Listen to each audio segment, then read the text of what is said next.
ఉప్పుకున్న గుణం ఏంటంటే కరిగి మరుగైపోతుంది, కనపడదు. ఇందాక చెప్పే కదా, 1 కిలో మటన్ తెచ్చుకున్నారు, వండుకున్నారు. సహజంగా మటన్లో ఏమేమి వేస్తారు? మటను, టమాటాలు, కొత్తిమీర, కరివేపాకు, ఇంకా ఉప్పు, ఇదంతా వేసి 1 గంట సేపు ఉడకబెట్టారు కదా. ఇప్పుడు కూర ప్లేట్లో వేసుకున్నారు. టమాటా తొక్కలు కనపడతాయా? కనపడవా? కరివేపాకు కనపడిద్దా? కనపడదా? కొత్తిమీర కనపడిద్దా? కనపడదా? తాలింపు గింజలు కనపడతాయా? కనపడవా? మాంసం ముక్కలు కనపడతాయా? కనపడవా? కనపడకపోతే ప్రాణం పోదా? ఇప్పుడు చెప్పండి, ఉప్పు కనపడిద్దా లేదా? ఉప్పు ఏమైపోయింది?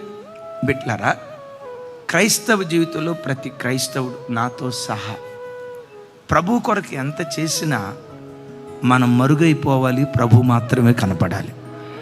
నువ్వు ఎంతైనా చెయ్యి, 10 లక్షల రూపాయలు కానుక ఇవ్వుగాక, నీ ఇల్లే దేవుని సేవకు రాసివుగాక, 100 కోట్ల రూపాయలు దేవుని సేవ కొరకు నువ్వు ఖర్చు పెట్టుగాక, నా పేరు వినబడాలి, నా పేరు కనపడాలి ఎప్పుడు కోరుకో.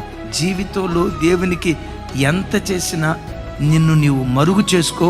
ఇప్పుడు నేను చెప్పబోయే మాట గుండెల్లో రాసుకోండి. నిన్ను నీవు మరుగు చేసుకో. ఎంత మరుగైపోతావో అంత వెలుగులోనికి తీసుకొస్తాడు.